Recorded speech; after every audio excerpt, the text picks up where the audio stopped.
Hi every one, welcome back. ഇന്നത്തെ വീഡിയോയിൽ +1 mathematics model എക്സാമിനേഷൻ്റെ answer key ആണ് ചെയ്യാൻ പോകുന്നത്. ക്വസ്റ്റ്യൻ നമ്പർ 9 മുതലാണ് ഈ വീഡിയോയിൽ ചെയ്യാൻ പോകുന്നത്. ആദ്യത്തെ 8 ക്വസ്റ്റ്യൻസിൻ്റെ ഒരു വീഡിയോ നമ്മുടെ ചാനലിൽ ഓൾറെഡി അപ്ലോഡ് ചെയ്തിട്ടുണ്ട്. കാണാത്തവർ ഫസ്റ്റ് പാർട്ടൊന്ന് കാണാൻ ശ്രമിക്കുക. ഇത് സെക്ഷൻ 2 മുതലാണ് ഈ വീഡിയോയിൽ ചെയ്യുന്നത്. ക്വസ്റ്റ്യൻ നമ്പർ 9 മുതൽ 4 മാർക്സിൻ്റെ ക്വസ്റ്റ്യൻ മുതൽ. ഓക്കെ, ഇനി കഴിഞ്ഞ വീഡിയോയിൽ 3 മാർക്സിൻ്റെ ക്വസ്റ്റ്യൻ ലിസ്റ്റിൽ ക്വസ്റ്റ്യൻ നമ്പർ 1 ഒരു ചെറിയൊരു കറക്ഷൻ ഉണ്ട്.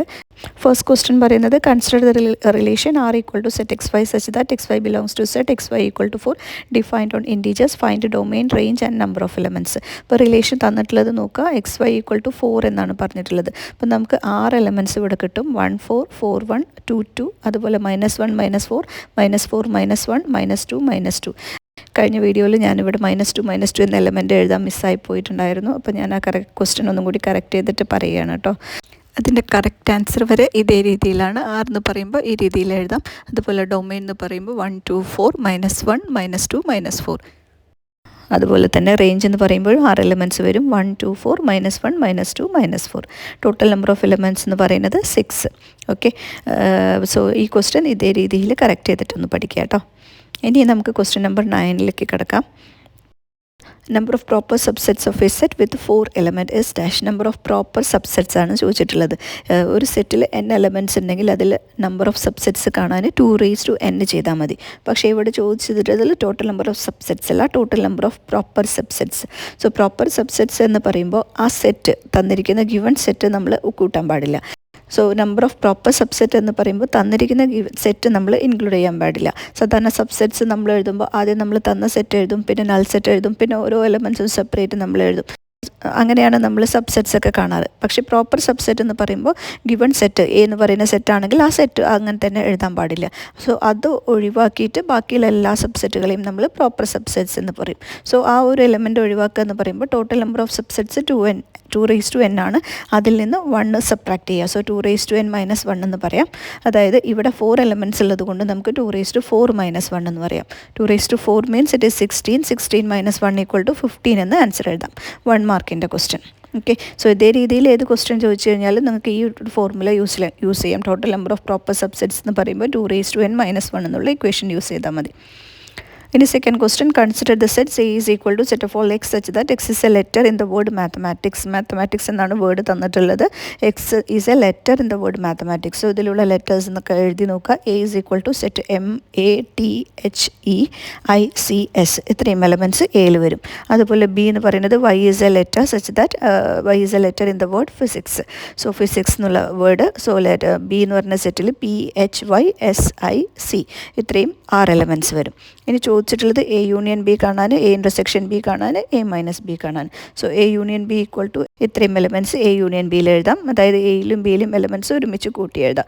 A ഇൻ്റർസെക്ഷൻ B എന്ന് പറയുമ്പോൾ രണ്ടിലും കോമൺ ആയിട്ട് വരുന്ന എലമെൻറ്റ്സ് ICSH 4 എലമെൻറ്റ്സ്. പിന്നെ A - B കാണാൻ എയിൽ നിന്ന് A ഇൻ്റർസെക്ഷൻ Bയിലുള്ള എലമെൻറ്റ്സ് ഒന്ന് സബ്ട്രാക്ട് ചെയ്താൽ മതി. അതായത് ഈ 4 എലമെൻറ്റ്സ് A എന്ന് പറയുന്ന സെറ്റിൽ നിന്ന് ഒഴിവാക്കുക. ബാക്കി വരുന്ന എലമെൻറ്റ്സ് എന്ന് പറയുമ്പോൾ MATE. ഈസി ക്വസ്റ്റ്യൻ ആണ്. A union B, A intersection B, A - B. അത് ഓരോന്നും എങ്ങനെ കാണാമെന്നുള്ളൊരു കോൺസെപ്റ്റ് അറിയുന്നവർക്ക് വളരെ പെട്ടെന്ന് തന്നെ ചെയ്യാൻ പറ്റും. ഇനി 10th question, consider the following graph. 4 graph തന്നിട്ടുണ്ട്. Which among the following doesn't represent a function in R. ഇതിലേതാണ് ഫംഗ്ഷൻ അല്ലാത്തത് എന്നാണ് ക്വസ്റ്റ്യൻ. സോ ഇവിടെ തന്നിട്ടുള്ള ഗ്രാഫുകളൊക്കെ ഒന്ന് നോക്കാം. ഒരു റിലേഷനെ നമ്മൾ ഫംഗ്ഷൻ എന്ന് പറയുന്നുണ്ടെങ്കിൽ if every element in A has 1 and only 1 image in B. അതായത് A എന്ന് പറയുന്ന സെറ്റിലെ എല്ലാ എലമെൻറ്റ്സിനും എന്തുണ്ടായിരിക്കണം, Bയിൽ ഇമേജ് ഉണ്ടായിരിക്കണം. എത്ര ഇമേജ്? ഒരേ ഒരു ഇമേജ് മാത്രമേ ഉണ്ടാവാൻ പാടുള്ളൂ, കൂടുതൽ ഉണ്ടാവാൻ പാടില്ല. അതായത് ഇപ്പോൾ ഈ തന്നിരിക്കുന്ന ഗ്രാഫ് നമുക്ക് തന്നിട്ടുള്ളത് ഗ്രാഫ് രൂപത്തിലാണ്. അതൊരു ഓർഡർഡ് പെയർ ആയിട്ടൊക്കെ തരുകയാണെന്നുണ്ടെങ്കിൽ നമുക്ക് ആ നമ്പേഴ്സ് നോക്കിക്കൊണ്ട് നമുക്ക് എഴുതാൻ പറ്റും. അതിൻ്റെ ഇമേജ് എങ്ങനെയാണെന്ന് നോക്കിയിട്ട് നമുക്ക് ആൻസർ എഴുതാൻ പറ്റും. സോ തന്നിരിക്കുന്ന ഒരു റിലേഷൻ ഫംഗ്ഷൻ ആണോ അല്ലേ എന്ന് ഒരു ഗ്രാഫ് വെച്ചിട്ട് ഐഡൻറ്റിഫൈ ചെയ്യാൻ ഒരു ചെറിയ ട്രിക്ക് ഉണ്ട്. ആ ട്രിക്ക് മനസ്സിലാക്കി കഴിഞ്ഞാൽ ഏതൊരു പിക്ചർ തന്നാലും അതായത് ഏതൊരു ഗ്രാഫ് തന്നു കഴിഞ്ഞാലും ഈസി ആയിട്ട് നിങ്ങൾക്ക് അതൊരു ഫംഗ്ഷൻ ആണോ അല്ലേ എന്ന് പറയാൻ പറ്റും. ട്രിക്ക് ഒന്നുമില്ല, ജസ്റ്റ് ഒരു ലൈൻ വരയ്ക്കുക. അതായത് y ആക്സിസിന് പാരലായിട്ട് ജസ്റ്റ് ഒരു സ്ട്രെയിറ്റ് ലൈൻ വരച്ച് നോക്കും. അപ്പോൾ ഞാനിവിടെ ഒരു സ്ട്രെയിറ്റ് ലൈൻ ജസ്റ്റ് ഇങ്ങനെ വരയ്ക്കുകയാണ്. അപ്പോൾ ഈ ലൈൻ വരയ്ക്കുമ്പോൾ നിങ്ങൾക്ക് കാണാൻ പറ്റും ഈ ലൈൻ ഇവിടെ ഒരൊറ്റ പോയിന്റിൽ മാത്രമേ മീറ്റ് ചെയ്യുന്നുള്ളൂ. ഓക്കെ, സോ ഒരു പോയിന്റിൽ മാത്രമാണ് മീറ്റ് ചെയ്യുന്നുണ്ടെങ്കിൽ അതെന്താണ്, ഒരു ഫംഗ്ഷനാണ്. ഓക്കെ, ഇവിടെ നോക്കിക്കഴിഞ്ഞാലും ഒരൊറ്റ പോയിന്റിൽ മാത്രമേ മീറ്റ് ചെയ്യുന്നുള്ളൂ. ഇത് ഒന്നിൽ കൂടുതൽ പോയിന്റ്സിൽ മീറ്റ് ചെയ്യുന്നുണ്ടെങ്കിൽ അതെന്തല്ല ഫംഗ്ഷനല്ല. അപ്പോൾ മൂന്നാമത്തെ ഗ്രാഫ് എടുക്കുകയാണെങ്കിൽ ഞാൻ ഇങ്ങനെ ലൈൻ വരച്ച് കഴിഞ്ഞാൽ അവിടെ എവിടെയൊക്കെ മീറ്റ് ചെയ്യും? ഇവിടെ ഒരു പോയിന്റിൽ മീറ്റ് ചെയ്യുന്നുണ്ട്, അതുപോലെ തന്നെ ഇവിടെ ഒരു പോയിന്റിൽ മീറ്റ് ചെയ്യുന്നുണ്ട്, 2 പോയിന്റ്സിൽ മീറ്റ് ചെയ്യുന്നുണ്ട്. എന്ന് വെച്ചാൽ എന്താണ് അതിൻ്റെ അർത്ഥം? അതായത് ഈ 1 എന്ന് പറഞ്ഞ പോയിന്റ് എക്സ് ഞാൻ 1 എടുക്കുകയാണെന്നുണ്ടെങ്കിൽ അതിന് 2 ഇമേജസ് ഇവിടെ കാണാൻ പറ്റും. 1 എന്ന് പറയുന്നതും കാണാൻ പറ്റും, -1 എന്നും കാണാൻ പറ്റും. അതുപോലെ തന്നെ ഇവിടെ വേറൊരു പോയിന്റ് എടുക്കുകയാണെന്നുണ്ടെങ്കിൽ ഇവിടെയും അതുപോലെ തന്നെ 2 പോയിന്റ്സിൽ മീറ്റ് ചെയ്യുന്നതായിട്ട് കാണാൻ പറ്റും. ഇവിടെയും മീറ്റ് ചെയ്യുന്നുണ്ട്, ഇവിടെയും മീറ്റ് ചെയ്യുന്നുണ്ട്. 2 എടുത്തു കഴിഞ്ഞാലും അതിന് 2 ഇമേജസ് ഉണ്ട്. കണ്ടില്ലേ? ഇതേ രീതിയിൽ എത്ര ലൈൻ നമ്മൾ വരച്ച് കഴിഞ്ഞാലും നമുക്ക് കാണാൻ പറ്റും ആ ലൈന് 2 പോയിന്റ്സിൽ മീറ്റ് ചെയ്യുന്നതായിട്ട് കാണാൻ പറ്റും. ഓക്കെ, സോ ഇതെന്തല്ല, ഇതൊരു ഫംഗ്ഷൻ അല്ല എന്ന് നമുക്ക് ക്വിക്ക്ലി പറയാൻ പറ്റും. അപ്പോൾ ഇതേ രീതിയിലുള്ള ക്വസ്റ്റ്യൻസ് എൻട്രൻസിനൊക്കെ ചോദിക്കും. അപ്പോഴൊക്കെ നിങ്ങൾക്ക് എന്ത് ചെയ്യാം? ഇതേ രീതിയിൽ ചെയ്തിട്ട് ആൻസർ കണ്ടുപിടിക്കാവുന്നതാണ്. ഓക്കെ, ഇനി അതിൽ തന്നെ 4ാമത്തെ ഗ്രാഫും വേണമെങ്കിൽ ഒന്ന് ചെക്ക് ചെയ്യാം. ജസ്റ്റ് ഒരു സ്ട്രെയിറ്റ് ലൈൻ വരച്ച് കഴിഞ്ഞാൽ ഒരു പോയിന്റിൽ മാത്രമാണ് മീറ്റ് ചെയ്യുന്നത്. സോ ഇതെന്താണ്? ഒരു ഫംഗ്ഷനാണ്. ഓക്കെ, സോ ഇതേ രീതിയിൽ 2ഓ അതിൽ കൂടുതലോ പോയിന്റ്സിൽ മീറ്റ് ചെയ്യുന്നുണ്ടെങ്കിൽ നമുക്ക് പറയാം അത് ഫംഗ്ഷൻ അല്ല എന്ന്. So which among the following doesn't represent a function എന്നാണ് ഫസ്റ്റ് ക്വസ്റ്റ്യൻ. സോ ആൻസർ നമുക്ക് സി എന്ന് എഴുതാം. ഇനി അതിൽ തന്നെ 2ാമത്തെ question find the domain and range of a graph in a question എന്ന് പറയുന്നത്, ഈ ക്വസ്റ്റ്യൻ എന്ന് പറയുന്നത് സിഗ്നം ഫംഗ്ഷൻ്റെ ഗ്രാഫാണ്. സോ ഇതിൻ്റെ ഡൊമെയിനും റേഞ്ച് എഴുതണം. ഇതിൻ്റെ ഡൊമെയിൻ എന്ന് പറയുന്നത് സെറ്റ് ഓഫ് റിയൽ നമ്പേഴ്സാണ്. റേഞ്ച് എന്ന് പറയുന്നത് ആകെ 3 പോയിൻ്റാണ് ഇവിടെ റേഞ്ച് ആയിട്ട് വരുന്നത്. ഒന്ന് 1 വരുന്നുണ്ട്, പിന്നെ ഒന്ന് 0 വരുന്നുണ്ട്, പിന്നെ ഒന്ന് -1 വരുന്നുണ്ട്. സോ റേഞ്ച് എന്ന് പറയുന്നത് സെറ്റ് -1, 0 and 1. ഇനി third question, right the equation in which the graph B represent. Graph B represent ചെയ്യുന്നത് സിമ്പിൾ ക്വസ്റ്റ്യൻ ആണ്. ഗ്രാഫ് ബി എന്ന് പറയുന്നത് റെപ്രസെൻറ്റ് ചെയ്യുന്നത് ഒരു സൈനിൻ്റെ ഗ്രാഫാണ്. ഈ ഫംഗ്ഷൻ നോക്കിക്കഴിഞ്ഞാൽ കാണാൻ പറ്റും 0 എന്ന് പറയുമ്പോൾ 0 എന്നുള്ള പോയിന്റ് തന്നെ, അതുപോലെ 90π/2 എന്ന് പറയുമ്പോൾ 1 കിട്ടുന്നുണ്ട്, പൈൽ എന്ന് പറയുമ്പോൾ 0 എന്നുള്ള വാല്യൂ വരുന്നുണ്ട്. സോ ഈ ഫംഗ്ഷൻ നോക്കിക്കഴിഞ്ഞാൽ കാണാൻ പറ്റും ഇതൊരു വേവ്സ് രൂപത്തിലുള്ള ഫംഗ്ഷനാണ്. മുഴുവനായിട്ട് തന്നു കഴിഞ്ഞാൽ വളരെ പെട്ടെന്ന് നമുക്ക് എഴുതാൻ പറ്റും. ഇവിടെ എത്ര ഹാഫ് പോർഷൻ ആയാലും മതി. -π മുതൽ π വരെയുള്ള ഇൻ്റർവെല്ലിൽ വാല്യൂസ് ഒന്ന് നോക്കിക്കഴിഞ്ഞാൽ നമുക്ക് പെട്ടെന്ന് എഴുതാൻ പറ്റും ഇത് sin x-ൻ്റെ ഗ്രാഫാണെന്ന്. സോ y = sin x അല്ലെങ്കിൽ sin x എന്ന് പറഞ്ഞിട്ട് ആൻസർ എഴുതാം. ഇനി 11th question, first question, if z = 1 + 2i find the value of mod z². mod z² കാണാൻ a² + b² ചെയ്യുക. സോ 1² + 2² 1 + 4 = 5 എന്ന് ആൻസർ കിട്ടും. രണ്ടാമത്തെ question, if z = 1 + i divided by 1 - i write the real part of z. ഇതിൻ്റെ real part z എഴുതാനാണ്. So z എഴുതാം 1 + i divided by 1 - i. ഇതിൻ്റെ conjugate കൊണ്ട് താഴെ മുകളിലും മൾട്ടിപ്ലൈ ചെയ്യുക. So 1 + i × 1 + i divided by 1 - i × 1 + i. 1 - iയുടെ conjugate എന്ന് പറയുന്നത് 1 + i, അതുകൊണ്ട് ഞാൻ താഴെയും മുകളിലും മൾട്ടിപ്ലൈ ചെയ്തു. ഇനി ഇവിടെ മുകളിൽ 1 + i ഹോൾ² എന്നുള്ള എക്സ്പാൻഷനാണ് വരിക. സോ a² + b² + 2ab എന്നുള്ള ഇക്വേഷൻ കൊടുക്കാം. സോ 1 + i² എന്ന് പറയുമ്പോൾ -1 എന്ന് വരും, + 2i എന്ന് വരും. ഡിവൈഡഡ് ബൈ ഡിനോമിനേറ്ററിൽ a + b × a - b. So 1 + 1 എന്ന് നമുക്ക് ആൻസർ എഴുതാം. ഓക്കെ, ഇതൊന്ന് സിംപ്ലിഫൈ ചെയ്താൽ 2i/2 എന്ന് വരും. That is equal to i എന്ന ആൻസർ കിട്ടും. ഈ ഐനെ നമുക്ക് 0 + i എന്നുള്ള രൂപത്തിൽ എഴുതാം. സോ ഇവിടെ നോക്കിക്കഴിഞ്ഞാൽ ഇതിൻ്റെ റിയൽ പാർട്ട് എന്ന് പറയുന്നത് എന്താണ്? 0 ആണ്. So real part of z = 0 എന്ന് എഴുതാം. അതാണ് first question, what is A real part of z. ഇനി രണ്ടാമത്തെ question, verify that mod z = modulus of z⁻. ഇതിൻ്റെ സബ് ക്വസ്റ്റ്യൻ ആയിട്ടാണ് ചോദിച്ചിട്ടുള്ളത്. അപ്പോൾ z നമ്മൾ ചൂസ് ചെയ്യേണ്ടത് ഈ ഒരു നമ്പർ, ഈ ഒരു കോംപ്ലക്സ് നമ്പർ വേണം ചൂസ് ചെയ്യാൻ. So 1 + i divided by 1 - i. അതിനെ സിംപ്ലിഫൈ ചെയ്തിട്ട് നമ്മൾ 0 + i എന്നുള്ള രൂപത്തിൽ എഴുതിയിട്ടുണ്ട്. അതിൻ്റെ മാഗ്നിറ്റ്യൂഡ് കണ്ടാൽ മതി. മോഡുലസ് ഓഫ് z = √0 + 1² എന്ന് എഴുതാം. കാരണം ഐയുടെ ഇവിടെ കോഎഫിഷ്യൻ്റ് ആയിട്ട് വരുന്നത് 1 ആണ്. സോ 1² എന്ന് എഴുതാം, = 1 എന്ന് കിട്ടും. ഇവിടെ z എന്ന് പറയുന്നത് 0 + i ആണ്. സോ z ബാർ എന്ന് പറയുമ്പോൾ 0 - i എന്ന് എഴുതാം. മാഗ്നിറ്റ്യൂഡ് ഓഫ് z ബാർ = √0 + -1² -1² എന്ന് പറയുമ്പോൾ നമുക്ക് 1² എന്ന് തന്നെ എഴുതാം, = 1 എന്ന് തന്നെ ആൻസർ കിട്ടും.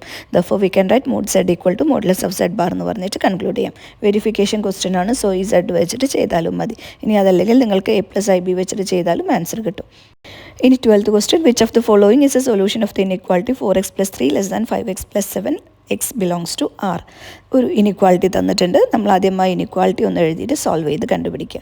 സോ 4x + 3 > 5x + 7 സിംപ്ലിഫൈ ചെയ്താൽ 4x - 5x > 7 - 3 എന്ന് എഴുതാം.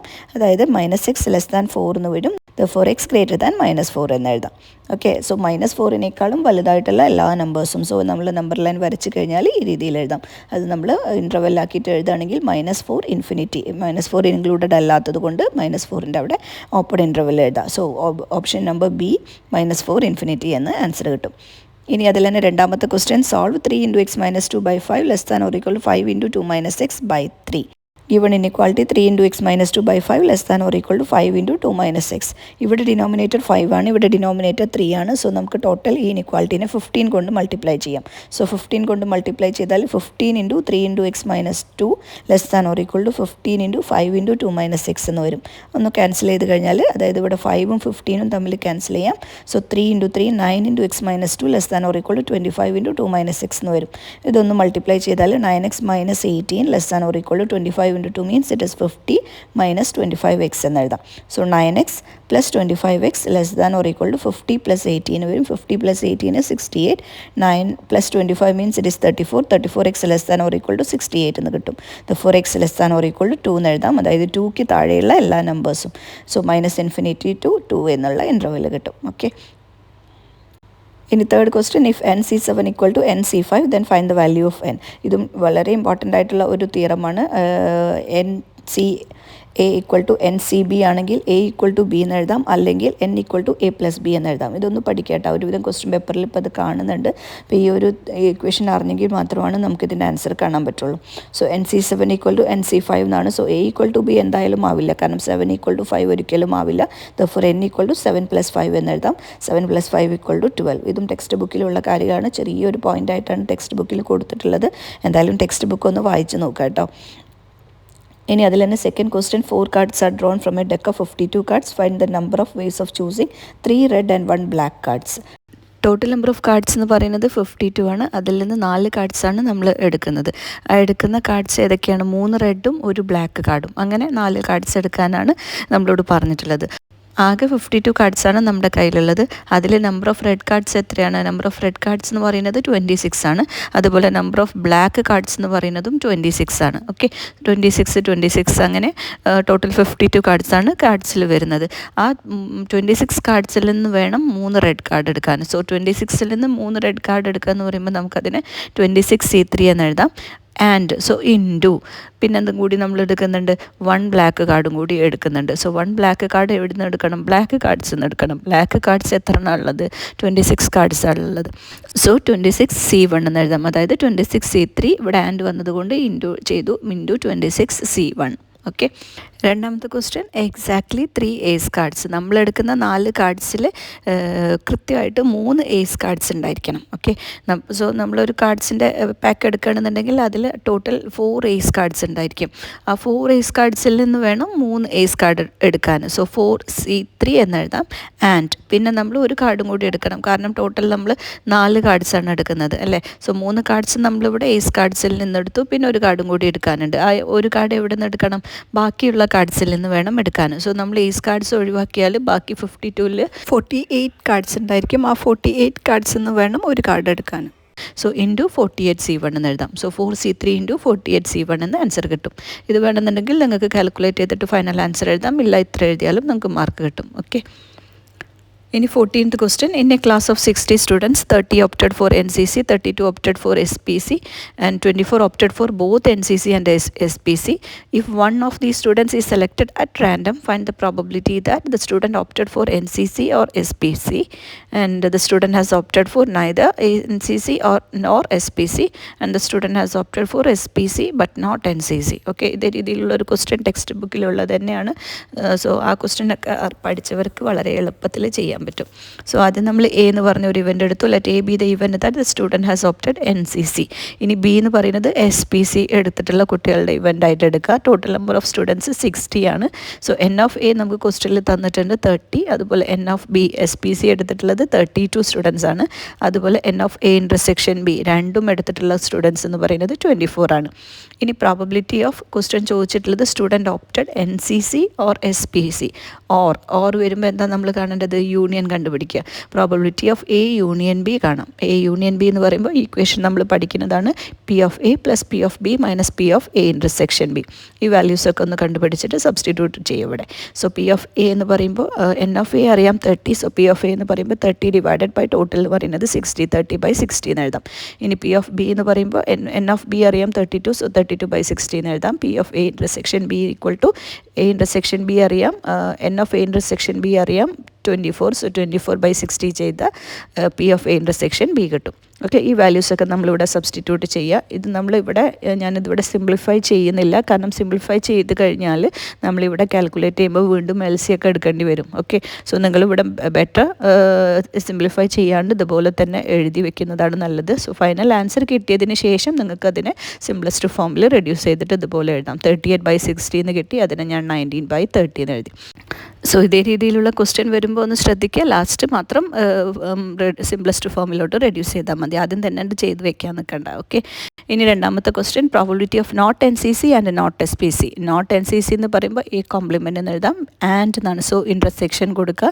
നോട്ട് SPC എന്ന് പറയുമ്പോൾ ബി കോംപ്ലിമെൻ്റ് എന്ന് കൊടുക്കുക. ഓക്കെ, ഓർ വരികയാണെന്നുണ്ടെങ്കിൽ യൂണിയൻ, ആൻഡ് വരുമ്പോൾ ഇൻ്റർസെക്ഷൻ, മറക്കാതെ അതേ രീതിയിൽ ചെയ്യുക. ഓക്കെ, സോ ഞാനിവിടെ നോട്ട് NCC എന്ന് പറയുമ്പോൾ എ കോംപ്ലിമെൻറ്റ്, ആൻഡ് എന്ന് പറയുമ്പോൾ intersection, not SPC B complement എന്ന് എഴുതി.